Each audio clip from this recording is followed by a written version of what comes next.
The nurses at St. Jude's Medical Center had seen everything: car crashes, gang shootings, and miracles. But at 9 a.m. on a Tuesday, they saw something impossible. The ground shook before they saw it. A low, thunderous roar that vibrated the glass panes of the ICU. Then they appeared. Not an ambulance. Not the police. But 97 massive Harley-Davidsons, ridden by men with scars, tattoos, and patches that screamed danger. They didn't draw weapons. They didn't shout. They simply parked in a wall of steel around the entrance, walked inside, and demanded to see one terrified 12-year-old girl. They weren't there to hurt her. They were there because her stepfather was coming back to finish what he started, and nobody else was going to stop him. This is the true story of the day the outlaws became the heroes. The bruises on Jessie Jenkins's arms were always explained away. She was clumsy. She fell off her bike. She walked into a doorframe. At 12 years old, Jessie had become a master of wearing long sleeves in the humid heat of an Oklahoma July. She had learned the art of invisibility, how to walk across a creaky floorboard without making a sound, how to breathe shallowly so her chest didn't rise too much, and how to disappear into the drywall when the heavy steel-toed boots of Robert Riley thudded down the hallway. Robert Riley. To the town of Oakhaven, he was a pillar, a local contractor who sponsored the Little League team, a deacon at the First Baptist Church, and the man who had graciously stepped in to marry Linda Jenkins after her first husband died in a rig accident on the I-40. He was charming. He had a smile that crinkled, the corners of his eyes a firm handshake, and a voice that commanded respect at town hall meetings. But inside the beige two-story house on Elm Street, Robert was a phantom of terror. It happened on a Tuesday evening. The smell of burnt pot roast hung heavy in the air. A mistake Linda had made because the timer on the oven was broken. Jessie was at the kitchen table struggling with her pre-algebra homework, trying to make the numbers on the page stop dancing. When Robert came in, he didn't yell. That was the thing about Robert that made him more terrifying than the screamers. He went quiet. The temperature in the room seemed to drop 10 degrees. He looked at the burnt roast, then at Linda, who was trembling by the sink, clutching a dish towel like a lifeline. "Linda," he said, his voice terrifyingly calm. "Do we not appreciate the food God provides?" "I'm sorry, Bob. The timer." "Excuses are lies wrapped in skin, Linda." He moved toward her. Jessie's heart hammered against her ribs like a trapped bird. She knew the routine. She was supposed to look down. She was supposed to pretend she didn't exist. But today, something in Jessie snapped. Maybe it was the way her mother flinched, or maybe it was the memory of her real father who used to swing her around in the air and call her bear. "Stop it," Jessie whispered. Robert froze. He turned his head slowly like a predator spotting movement in the grass. "What did you say, Jessie?" Jessie stood up. Her legs felt like jelly. "I said stop it. It's just meat. It's just dinner." Robert smiled. It was a cold, dead smile. "Just dinner," he repeated. He walked over to her, his heavy boots echoing on the linoleum. "You think you can speak to the man of this house like that? You think you need to be taught a lesson in respect?" He grabbed her arm. Not gently. His fingers dug into the soft flesh of her bicep, finding the bone. Jessie gasped, pulling back, but he was strong, a man who hauled lumber for a living. He yanked her toward him, and she stumbled. "Please, Bob," Linda cried out, taking a step forward.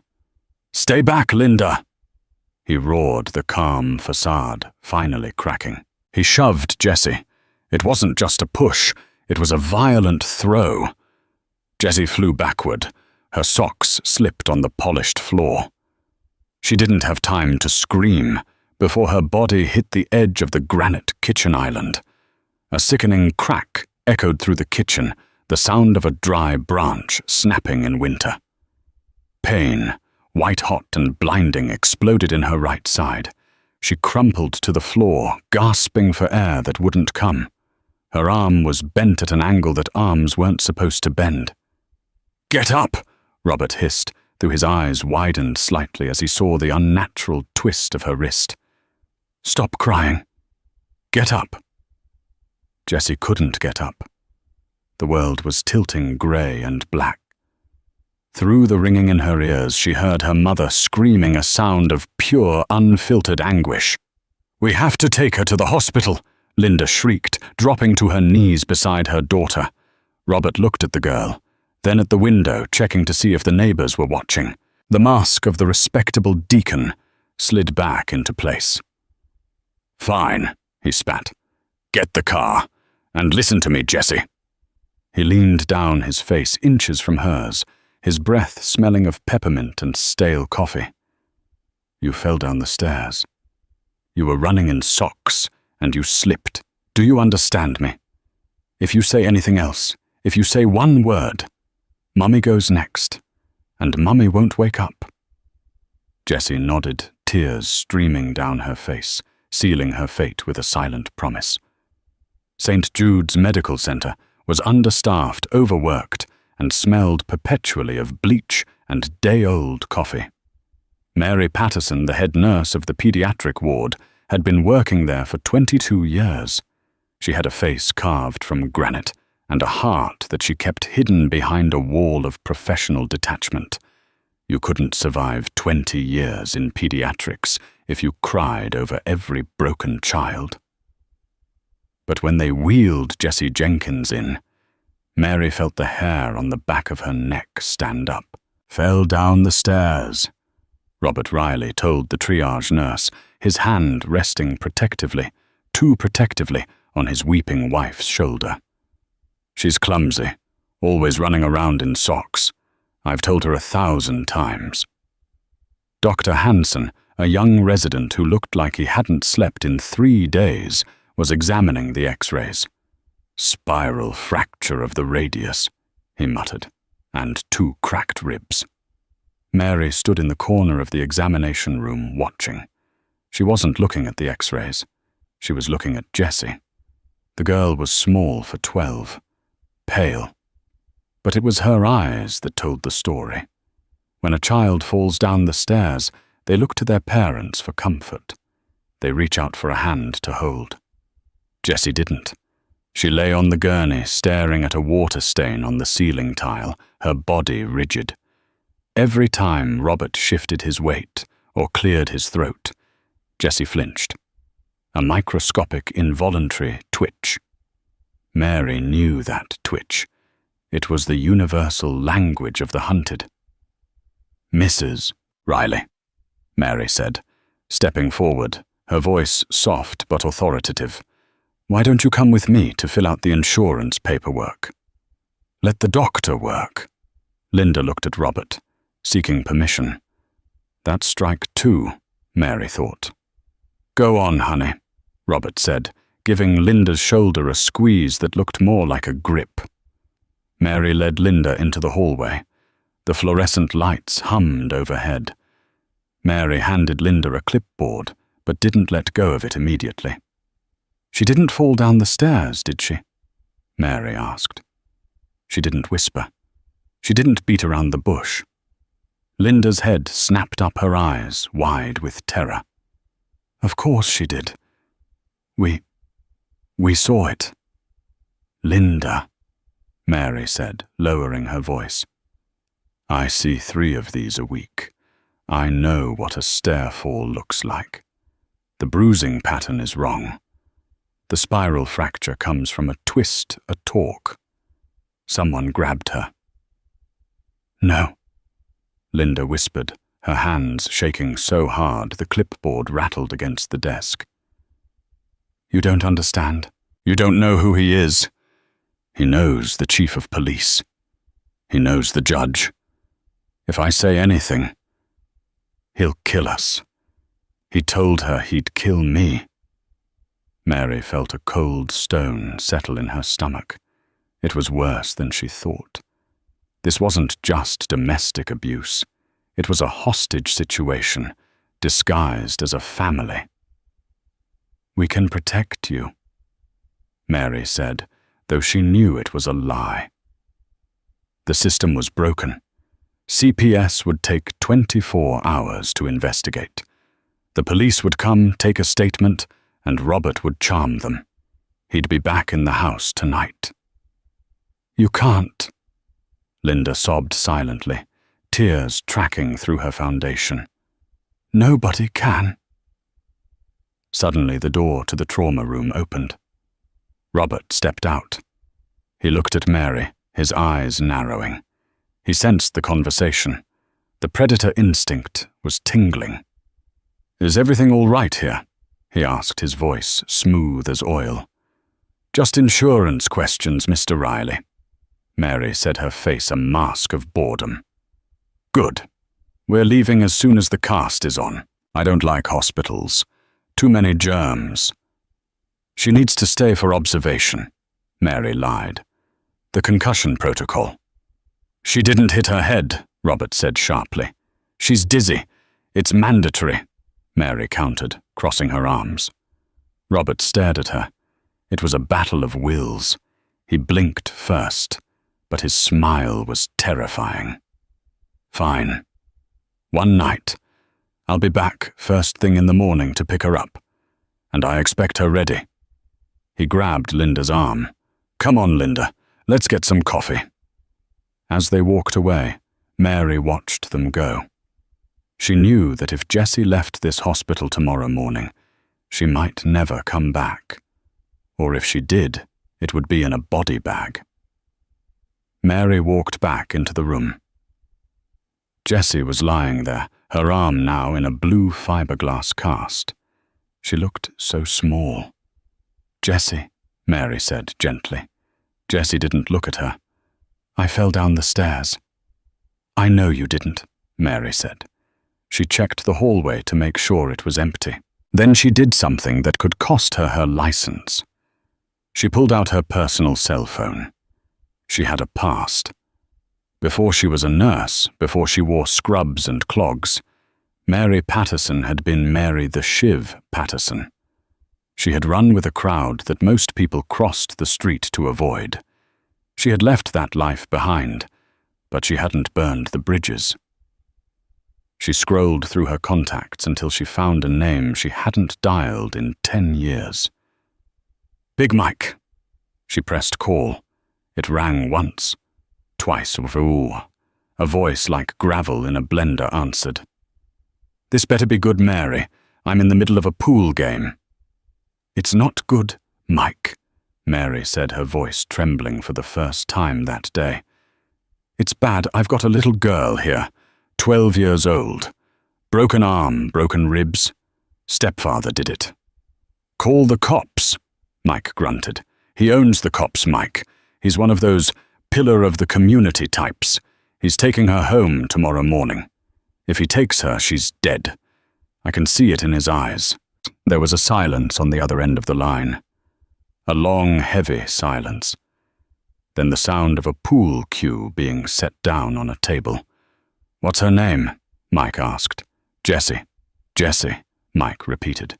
The name seemed to catch in his throat. "Does she have anyone?" "She has nobody. Just a terrified mother and a monster." "Which hospital?" "St. Jude's, room 304. Tomorrow morning, you said." "He's coming at 9 a.m. "Don't worry, Mary," Mike said. The playfulness was gone from his voice. It was replaced by a cold, hard resolve. "You do the nursing. We'll do the protecting. Tell Jessie she's got uncles she didn't know about." The line went dead. Mary looked at Jessie, who was finally looking back at her. "Who was that?" Jessie whispered. Mary smiled, and for the first time, it was a genuine smile. That sweetheart was the cavalry. The Iron Saints clubhouse was located in an industrial park on the outskirts of Tulsa, a corrugated metal building that smelled of stale beer, motor oil, and unwashed denim. It was a place where the law didn't visit unless they brought a SWAT team. Inside, the air was thick with cigarette smoke and the loud, raucous laughter of men who lived life on the ragged edge. Big Mike Michael O'Connor to the government, though nobody had called him that since Vietnam, stood by the payphone in the back hallway. The receiver was back in the cradle, but his hand still rested on it. His knuckles were white. He walked back into the main room. The pool balls clacked. Born to be Wild was playing on the jukebox for the third time that night. Mike walked over to the bar and killed the music. The silence that followed was immediate and heavy. 30 pairs of eyes turned to him. These were men who would fight a grizzly bear for a ham sandwich, men with patches on their backs that read Sergeant, at Arms Enforcer, and Road Captain.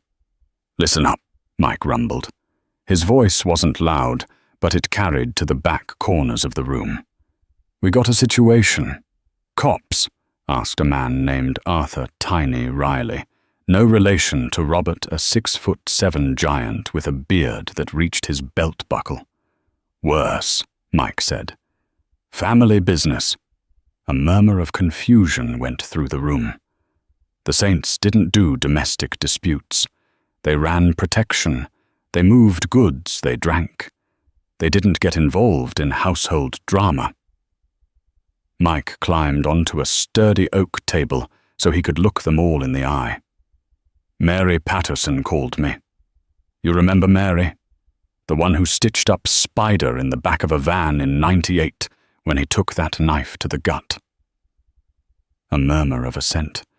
Mary was a legend. She was considered club adjacent. She had saved more of their lives than the local ER ever had, no questions asked. "Mary is at St. Jude's. She's got a little girl there. Jessie. 12 years old." Mike paused, letting the number hang in the air. "Her stepfather broke her arm. Spiral fracture. Smashed her ribs. And he's coming back tomorrow morning at 9 a.m. to take her home. Mary says if he takes her, the girl won't survive the week." The room went deadly silent. The hardened faces of the bikers shifted.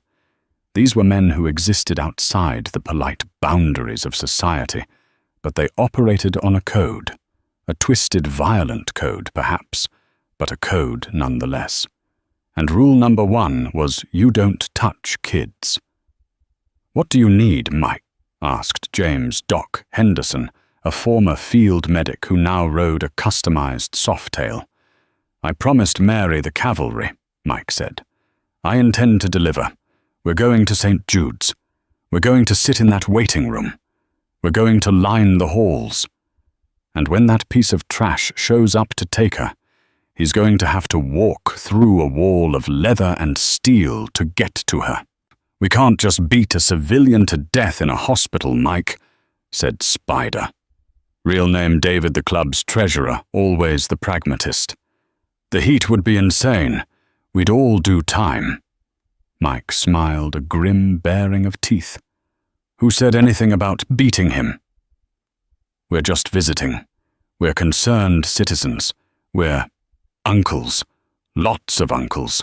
We're going to stare at him. We're going to let him know that Jessie is now under the protection of the Iron Saints, and if she trips on a rug or bumps into a door or gets a paper cut, all 97 of us will take it personally. We don't have 97 guys," Tiny pointed out. "We got 40 active. Then get on the horn," Mike commanded. "Call the Blackadders in Oklahoma City. Call the Devil's Disciples in Muskogee. Tell them the truce is on for 24 hours. Tell them there's a little girl who needs a pack of wolves. Tell them Big Mike is calling in every favor from the last 30 years. The next 3 hours were a frenzy of activity. Phones were passed around. Old rivalries were put on ice. "Yeah, Snake, it's Tiny," Yeah, I know you want to kill me. Save it for Saturday. Tomorrow we got a kid to save. Yeah, good. Hey, preacher, it's Doc. We need the Nomad chapter. All of them. 8:00 a.m. The Kmart parking lot down the street from St. Jude's. Full colors. Shine 'em up. By 2:00 a.m. the head count was confirmed. It wasn't just the Iron Saints. It was a coalition of the unwanted. Outlaws, veterans, mechanics, and drifters. 97 engines. 97 men who had been told by society that they were garbage preparing to do the one thing the good people of Oakhaven were too afraid to do. Mike sat alone at the bar nursing a coffee. He was thinking about Jessie. He was thinking about his own daughter, who he hadn't seen in 15 years, because he chose the club over his marriage. It was a wound that never healed. I couldn't save my own family, Mike thought, staring into the black liquid. But I'll be damned if I let this punk hurt someone else's. He stood up and walked to the door, looking at the moon hanging low over the parking lot. Get some sleep, boys, he growled. Tomorrow we go to church. St. Jude's needs some saints. Tuesday morning dawned humid and grey. The air was thick enough to chew. At the Jenkins-Riley household, Robert Riley checked his reflection in the hallway mirror. He adjusted his tie. He looked every inch the grieving, concerned stepfather. He had practiced his lines. She's so fragile. We just want her home where she's comfortable. He smirked. He had Linda cowed. The girl was broken. The nurse was a nuisance, but she was just a nurse. A nobody. He was Robert Riley. He had friends on the city council. He got into his pristine white Ford F-150 and backed out of the driveway. He turned on the radio to a classic rock station, tapping his fingers on the steering wheel. He felt good. Powerful. As he turned onto 4th Street, approaching the hospital, he noticed the traffic. It was backed up. Come on, he muttered, checking his watch. It was 8:45 a.m. He wanted to be in and out before the morning shift change fully settled. He honked his horn, leaning out the window. Move it. Then he heard it. It started as a vibration in the chassis of his truck. A low, rhythmic thrumming that he felt in his teeth. He frowned, turning down the radio. The sound grew louder. It wasn't thunder. It was mechanical. It was the sound of 1,000 angry hornets, amplified through chrome pipes. He looked in his rearview mirror. His eyes widened. Filling the 2 lanes behind him, stretching back as far as he could see, was a phalanx of motorcycles. They were riding 4 abreast, occupying every inch of the road. Sunlight glinted off chrome handlebars and black helmets. Robert swallowed hard. He hated bikers. Trash, he called them. He expected them to pass him weaving through traffic like maniacs. But they didn't. They stayed behind him. They slowed down when he slowed down. They matched his speed perfectly. It felt predatory. He turned into the hospital entrance. They turned with him. What the hell? Robert whispered. He pulled up to the main drop-off zone, intending to park quickly. But as he stopped, the roar behind him crescendoed. The bikes swarmed. They poured into the parking lot like a black tide. They hopped curbs. They parked on the grass. They blocked the exits. 97 motorcycles. The engines cut off in a staggered wave, leaving a sudden ringing silence that was louder than the noise. Robert sat in his truck, frozen. He watched as the riders dismounted. They were huge men. Beards, bandanas, leather vests covered in patches that Robert didn't understand, but knew meant violence. He saw one man in the center, an older man with grey hair, tied back in a ponytail, wearing a vest that simply said, President. Big Mike looked at the Ford F-150. He didn't know it was Robert. He didn't care. He just signaled to his men. "Form up," Mike said. The bikers moved with military precision. They formed 2 lines, creating a corridor from the parking lot to the automatic glass doors of the main entrance. Robert realized he had to walk through that corridor to get inside. They're probably here for one of their own. Robert told himself, his heart hammering a frantic rhythm against his ribs. Just a gang member who got shot. Ignore them. Show no fear. He opened his truck door and stepped out. He smoothed his tie. He locked the truck with a beep that sounded pathetically cheerful in the heavy atmosphere. He began to walk toward the entrance. As he stepped between the lines of bikers, the air grew cold. Nobody spoke. Nobody moved. But 97 pairs of eyes tracked him. Behind dark sunglasses, he could feel their stares, stripping him naked, judging him. He passed a giant of a man. Tiny, who looked down at him with a mixture of pity and disgust. Robert quickened his pace. He burst through the automatic doors, sweating. The air conditioning hit him, but it didn't cool him down. "Savage animals," he muttered to himself, regaining his composure as he approached the reception desk. But the bikers didn't stay outside.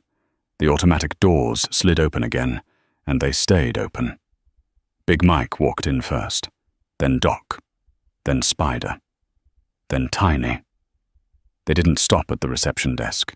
They didn't ask for visitor passes. They simply flowed into the lobby, a river of leather. The security guard, a young man named Paul, who was barely 20, stepped forward, his hand resting nervously on his taser. "Sir, you can't bring a group this size in here," Paul stammered. Big Mike stopped. He looked at Paul. He didn't look angry. He looked like a grandfather who was disappointed. "We're here to visit family, son," Mike said. His voice was calm, gravelly, and brooked no argument. "Family?" Paul asked. "Who saw Jessie Jenkins?" Mike said. "Room 304.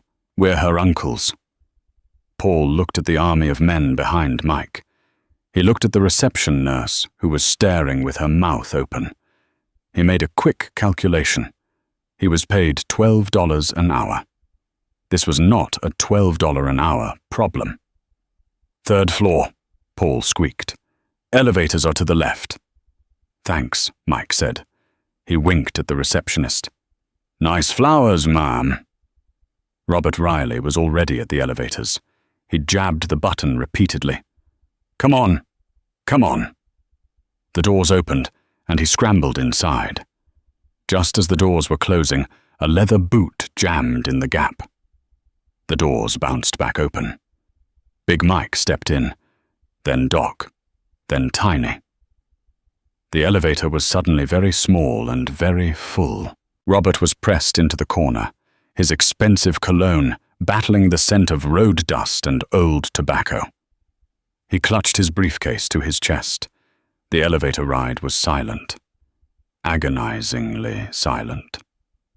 Robert stared at the floor numbers lighting up. 2, 3, ding. The doors opened. Robert bolted out, practically running down the hallway toward the nurse's station. He needed to get Jessie. He needed to get out of here. This place had gone crazy.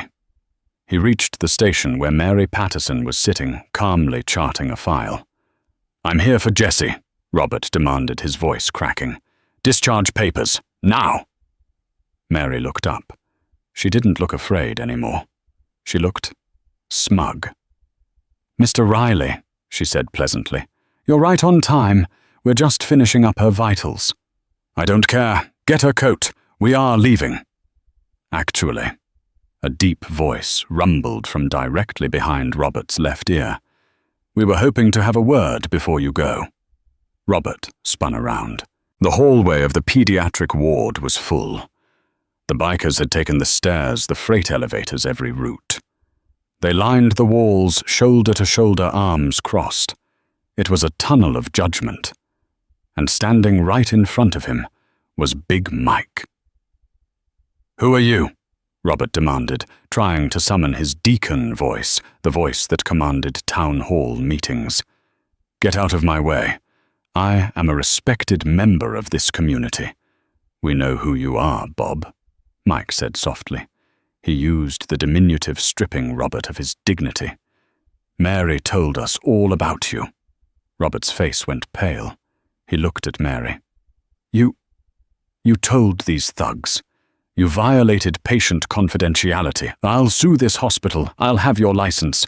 "Sue away," Mary said, not looking up from her chart. "But right now, Jesse has visitors." Mike stepped closer. He towered over Robert. "We heard Jesse is clumsy, falls downstairs, runs into doors." Mike leaned in his face, inches from Robert's. Robert could see the spiderweb scar on Mike's cheek. "We just wanted to make sure," Mike whispered, "that she doesn't fall again. Because if she does, if she gets so much as a bruise, we might think someone pushed her. And we don't like bullies, Bob. We really, really don't like bullies."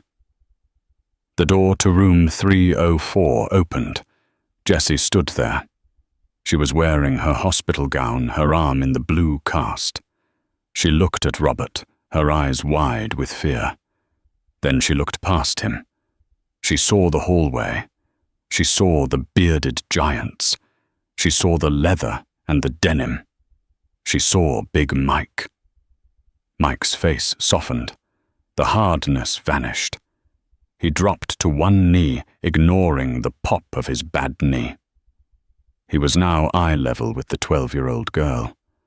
"Hi, Jessie," Mike said, gentle as a lamb. "I'm Mike. Mary called us. We hear you've been having a tough time." Jessie looked at Mary, who nodded encouragingly. Then she looked back at Mike. Are you the police?" Jessie whispered. "No, darling." Mike smiled. "We're the neighborhood watch." He reached into his vest pocket and pulled out a small, slightly battered teddy bear wearing a tiny leather biker vest. "This is for you," he said, holding it out. "His name is Knuckles. He's tough, like you." Jessie reached out with her good hand and took the bear. She clutched it to her chest. Robert made a move. "Jessie, get your things. We are leaving. Now." He reached for her. Instantly, the atmosphere changed. The relaxed bikers went rigid. Tiny stepped forward, his massive hand closing around Robert's wrist before he could touch the girl. "I don't think she wants to go with you, Bob," Tiny said. His voice was like two tectonic plates grinding together. "Let go of me!" Robert shrieked. "This is kidnapping. She is my daughter. Stepdaughter," Mary corrected from the desk. "And actually, Child Protective Services was called an hour ago. They're on their way. Until they get here, Jessie is a ward of the hospital, and to—" She gestured to the hallway of bikers. "Hospital security has been reinforced." Robert looked around. He was surrounded. He was outmanned, outmuscled, and for the first time in his miserable life, he was utterly powerless. He looked at Jessie. He tried to give her the look, the one that promised pain later. But Jessie was looking at Mike, and Mike was looking at Robert with eyes that promised pain now. "I think you should leave, Bob," Mike said, "while you still have the ability to walk." Robert Riley, the pillar of the community, the deacon, the contractor, looked at the 97 men. He looked at the nurse. He looked at the little girl holding the biker teddy bear. He turned and ran. He ran past the bikers who laughed as he fled. He ran to the elevator, jamming the button, disappearing as the doors closed on his cowardice. A cheer went up in the hallway, a loud, raucous biker roar that shook the sterile ceiling tiles. Jessie smiled. It was a small smile, but it was there. "Thank you," she whispered to Mike. "Don't thank us yet, kid," Mike said, standing up. "We ain't done. We're just getting started." Robert Riley didn't go home. He went straight to the Oakhaven police precinct. He burst through the double doors, his face a mask of righteous indignation, the earlier fear replaced by a cold, calculating fury. He was a man who knew which levers to pull. Chief of Police Thomas Harrison was sitting at his desk nursing a lukewarm coffee and staring at a stack of budget reports. He looked up as Robert stormed in. "Bob," Harrison asked, standing up. "What happened? You look like you've been chased by a ghost." "Not a ghost, Tom. A gang," Robert spat, slamming his hand on the desk. "I went to pick up my daughter from St. Jude's. She's being held hostage." Harrison blinked. "Hostage by who?" "The Iron Saints. That biker trash. There's 100 of them. They've taken over the 3rd floor. They threatened me. They physically assaulted me in the elevator, and that nurse, Patterson, she's conspiring with them. They wouldn't let me take Jessie home." Harrison's face hardened. He knew the Iron Saints. He had been trying to run them out of the county for years, but they were slippery. They never kept drugs in the clubhouse. They never carried illegal weapons in the open. But this, taking over a hospital, are you telling me they are preventing a legal guardian from retrieving a minor? Harrison asked, reaching for his radio. Exactly. Robert lied, smoothing his tie. And they have my wife terrified. She's trapped there too. Harrison keyed his mic. All units, this is Chief Harrison. We have a Code 3 at St. Jude's Medical Center. Gang activity in progress. Hostage situation suspected. I want every available car rolling. SWAT on standby. Back at the hospital, the atmosphere was tense. The initial cheer had faded, replaced by a watchful silence. Big Mike had moved his men. They weren't blocking the hallways anymore. That was illegal. Instead, they were sitting in the waiting room, occupying every chair. They were leaning against the walls in the cafeteria. They were in the gift shop, buying flowers. They were everywhere, yet they were doing nothing wrong. When the siren started wailing, Jessie looked up from her hospital bed. She was still clutching the biker teddy bear. "They're coming for you, aren't they?"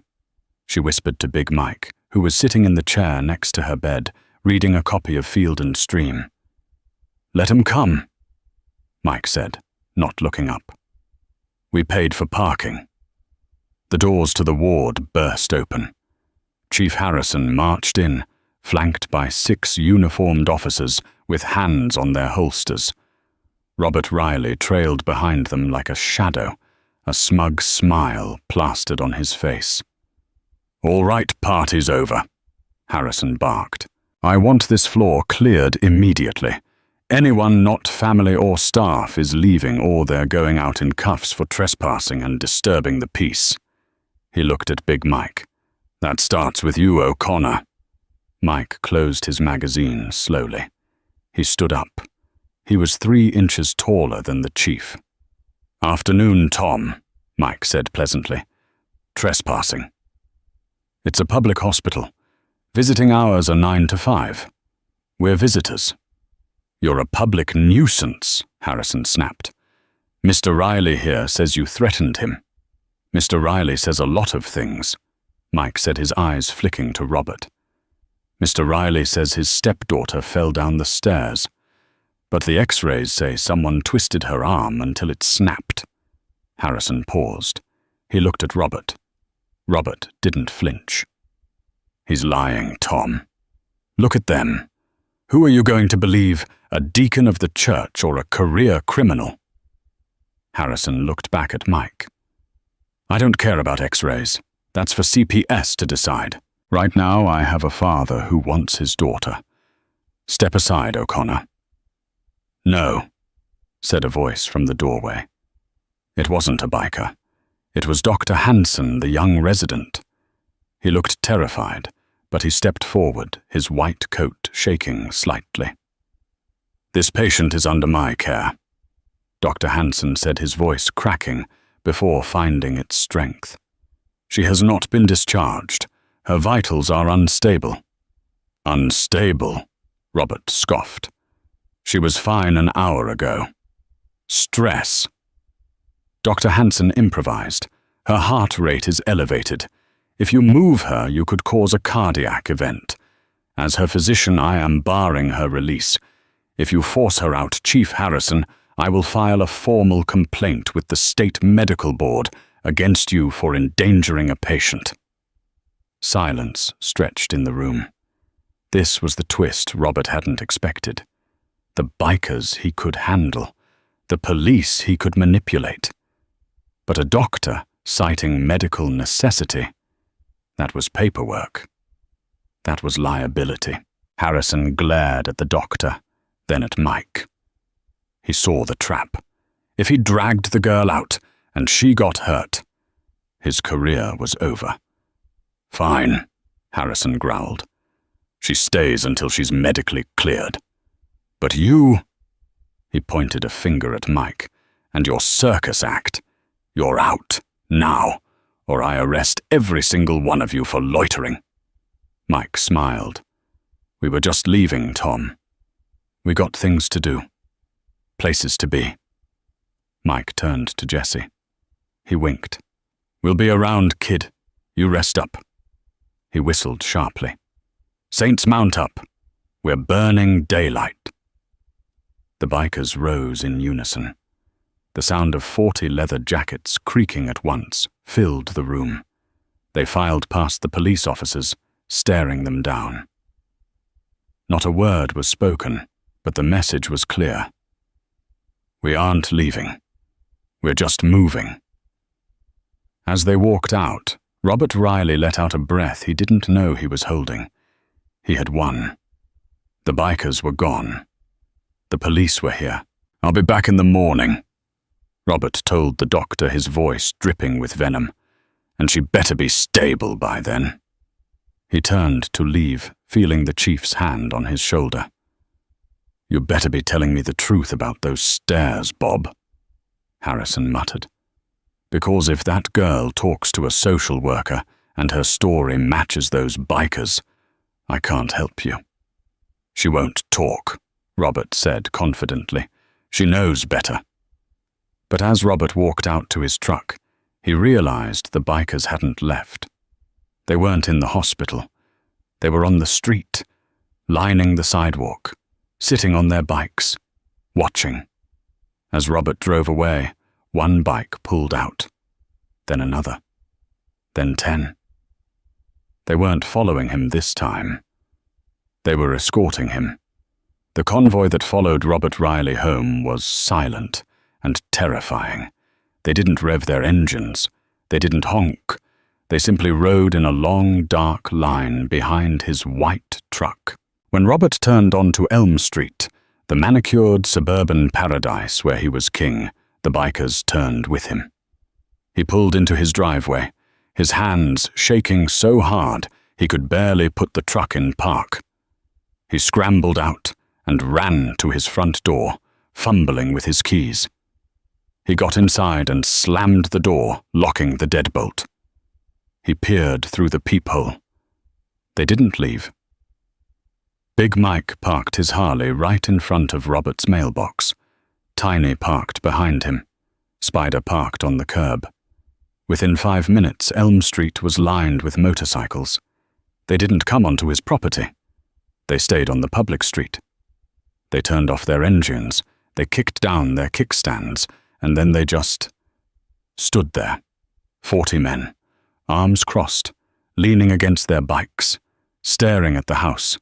It was psychological warfare of the highest order. Inside, Robert grabbed the phone and dialed the station again.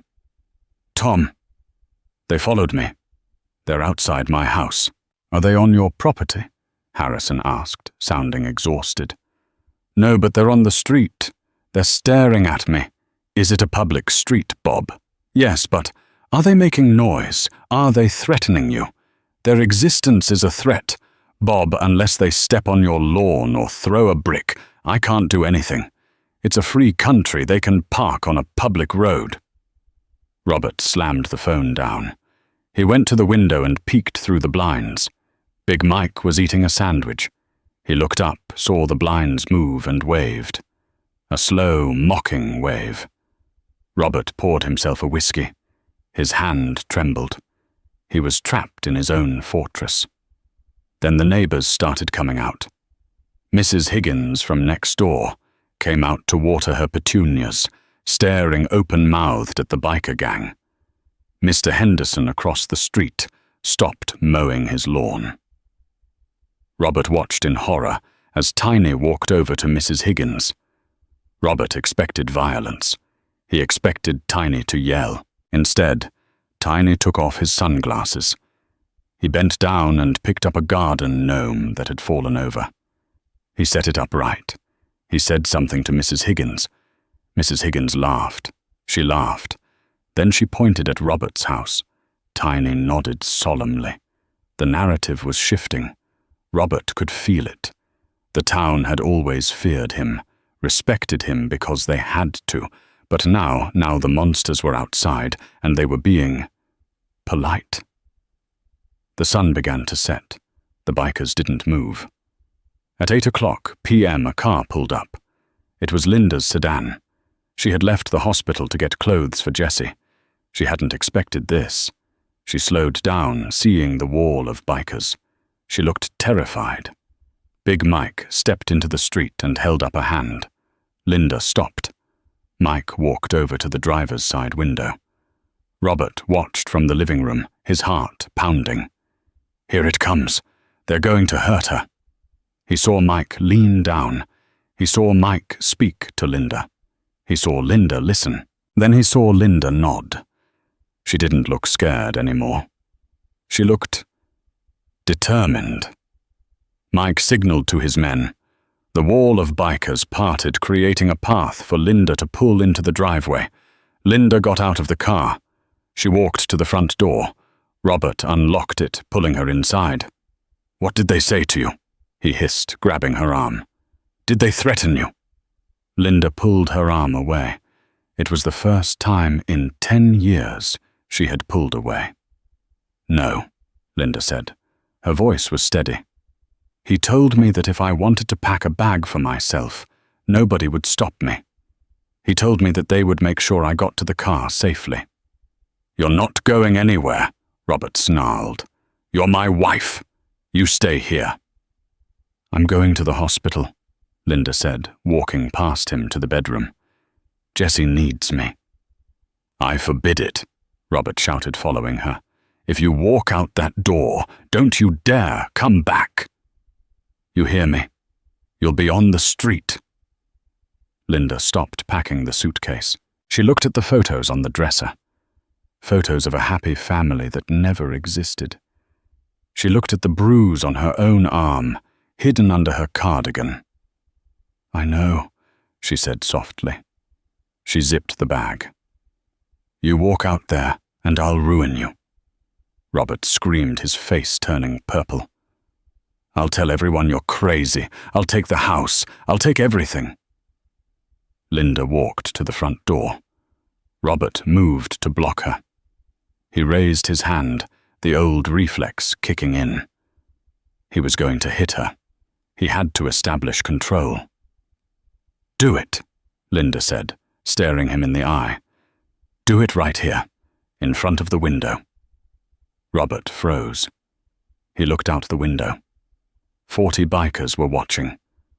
Big Mike was standing at the edge of the driveway, his arms uncrossed, his posture coiled like a spring. If Robert hit her, they would see. And if they saw, the public street rule wouldn't matter. They would tear the door off its hinges.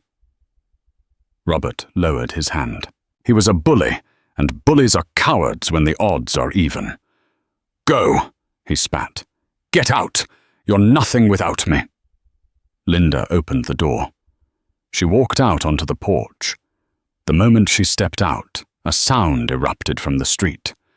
Not a roar of engines, but a sound of applause. The bikers were clapping. Big Mike walked up the driveway. He didn't look at Robert, who was lurking in the shadows of the doorway. He looked at Linda. "Need a hand with that bag, ma'am?" Mike asked. "Thank you," Linda said, tears streaming down her face. Mike took the bag. He escorted her to her car like she was royalty. He opened the door for her. As Linda drove away, heading back to her daughter, the bikers turned back to the house. The applause stopped. The silence returned. Robert Riley stood alone in his empty house. The siege of Elm Street wasn't about breaking in. It was about letting the truth out. And as the moon rose over Oakhaven, the bikers settled in for the night shift. They lit cigarettes. They drank coffee from thermoses. They weren't going anywhere. And Robert Riley knew, with a sinking dread, that his life as he knew it was over. Wednesday morning broke over Oakhaven with a sky the color of a fresh bruise. The humidity had broken, replaced by a sharp, cutting wind that rattled the windows of St. Jude's Medical Center. Robert Riley had not slept. He had spent the night pacing his living room, watching the bikers outside his window like a caged animal. But as the sun rose, Robert made a phone call that he believed would end this charade. He called James Sterling, the most expensive, ruthless family law attorney in the state. By 10 a.m., Robert was standing in the hospital lobby again. But this time, he wasn't alone, and he wasn't relying on his charm. He was flanked by Sterling, a man in a three-piece suit who looked like a shark in human skin, and two sheriff's deputies who were legally obligated to enforce court orders. "This is ridiculous," Sterling announced to the room, his voice echoing off the tile. "My client has an emergency custody order signed by Judge Holloway. You have exactly 5 minutes to produce the minor, Jesse Jenkins, or I will have this entire hospital administration arrested for custodial interference and kidnapping." The receptionist looked terrified. She pressed the panic button. Upstairs on the 3rd floor, the elevator dinged. The doors opened and Robert stepped out. His chest puffed out. He held the court order in his hand like a weapon. He marched down the hall, the deputies trailing behind him, looking uncomfortable. They reached the waiting room. It was still full. Big Mike was there. Tiny was there. The entire clubhouse of the Iron Saints was there. They stood up as Robert approached. "Move," Robert sneered, waving the paper. "I have a court order. If you touch me, these deputies will shoot you. Isn't that right, officers?" One of the deputies, a man named Deputy Griggs, cleared his throat.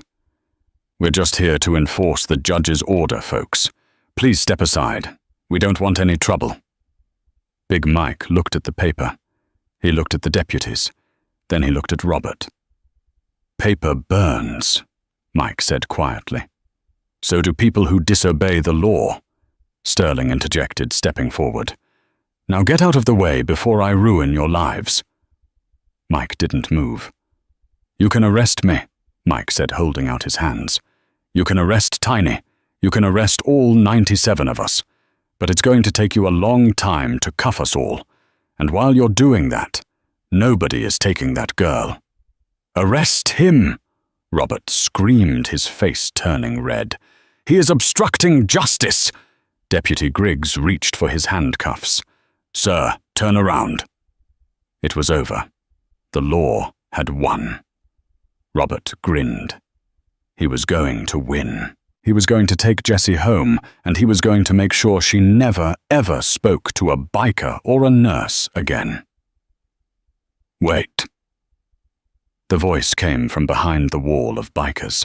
The leather vests parted. Linda Jenkins walked through. She looked different. She wasn't wearing the beige cardigans Robert picked out for her. She was wearing jeans and a t-shirt someone had lent her. Her face was pale, but her eyes were dry. "Linda," Robert said, his voice dropping to a dangerous purr. "Tell these animals to leave. We are going home." "No, Bob," Linda said. "We aren't." "I have a court order," Robert shouted, shaking the paper. "I have rights." "And I have this," Linda said. She held up a small black object. It was a digital voice recorder, the kind students use for lectures. "What is that?" Robert asked, his smile faltering. "You always told me I was stupid, Bob," Linda said, her voice trembling slightly but gaining strength with every word. "You told me I was forgetful, that I imagined things, that I was crazy. So no. 3 months ago I started recording. I wanted to know if I was crazy. I wanted to hear what I sounded like." She pressed the play button. The hallway fell silent. The only sound was the tinny, digitized voice coming from the small speaker. "You think you can speak to the man of this house like that? You think you need to be taught a lesson in respect?" It was Robert's voice, clear as day. Then a thud, a sickening crack. "Stop crying. Get up. If you say anything else, if you say one word, Mummy goes next, and Mummy won't wake up." The recording ended. The silence in the hallway was heavier than lead. Deputy Griggs stopped reaching for his handcuffs. He looked at Robert. The look of professional detachment was gone. It was replaced by pure, unadulterated disgust. James Sterling, the high-priced lawyer, looked at the recorder, then at his client. He slowly closed his briefcase. "You told me it was an accident," Sterling said coldly. It's edited. It's fake," Robert stammered, backing away. "She's crazy. She made it up." "I have 6 months of recordings, Bob," Linda said. "Every dinner, every beating, every threat. I have it all." Robert looked around. The bikers were staring at him. The nurses were staring at him. Even the deputies were staring at him. The wall of fear he had built, the fortress of lies, crumbled into dust in a single second. He panicked. "You witch!" Robert screamed. He lunged, not at the bikers, at Linda. He wanted to destroy the recorder. He wanted to destroy the proof. He moved fast, fueled by adrenaline and rage. But Tiny was faster. The giant biker didn't punch him. He simply stepped in front of Linda. Robert collided with Tiny like a bird hitting a windshield. Robert bounced off, stumbling back. "That's assault," Deputy Griggs said. But he wasn't talking to Tiny. Griggs grabbed Robert's arm. He spun him around. He slammed Robert against the wall hard, much harder than necessary. "Robert Riley," Griggs said, his voice shaking with suppressed rage. "You are under arrest for domestic battery child abuse, and, hell, I'll think of 5 other things by the time we get to the station." "You can't do this," Robert shrieked as the cuffs clicked shut. "I know the chief, I know the mayor." "The chief heard the tape, Bob," Griggs said, tightening the cuffs. "I had my radio open." As they dragged Robert Riley down the hallway, he kicked and screamed a man whose power had evaporated, revealing the small, pathetic creature underneath. The bikers didn't cheer this time. They just watched. It was a solemn victory. The twist. But the story didn't end there. 2 weeks later, Jessie was discharged from the hospital. Her arm was still in a cast, but she was smiling. Linda had filed for divorce and a restraining order. But they had a problem. Robert had controlled all the money. They were homeless. They had no car, no savings, nothing. They walked out of the hospital doors, carrying their meager belongings in plastic bags. "Where do we go, Mom?" Jessie asked, looking at the bus stop. "I don't know, baby," Linda said, trying to be brave. "We'll figure it out. We're free. That's what matters." Then they heard the rumble. Big Mike pulled up to the curb. Behind him were the Iron Saints. "Need a lift?" Mike asked. "Mike?" Linda sighed. "You've done enough. We can't pay you. We don't want your money, Mike said. But we do have some business to discuss. He handed Linda a thick envelope. What is this? Linda asked, opening it.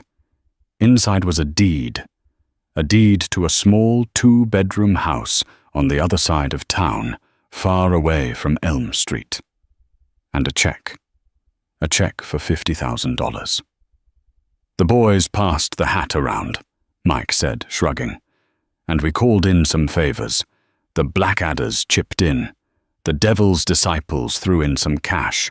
Even the police chief, anonymously, of course, might have contributed to the Jesse Jenkins Scholarship Fund. Linda covered her mouth, sobbing. Why would you do this for us? Mike looked at Jesse. He looked at the cast on her arm. Because, Mike said, his voice thick with emotion, 97 of us saw a little girl stand up to a monster. And we figured, if she can be that brave, the least we can do is give her a place to sleep. Mike reached into his saddlebag. He pulled out a leather vest. It was small, child-sized. On the back, it didn't say Iron Saints. It said, Little Sister. Put it on, kid, Mike said. You ride with me. Jessie put on the vest. It smelled of new leather and freedom. She climbed onto the back of Mike's Harley. As the convoy of 97 bikers roared down the street, escorting Jessie and Linda to their new life, the people of Oakhaven stopped and watched. They didn't see criminals.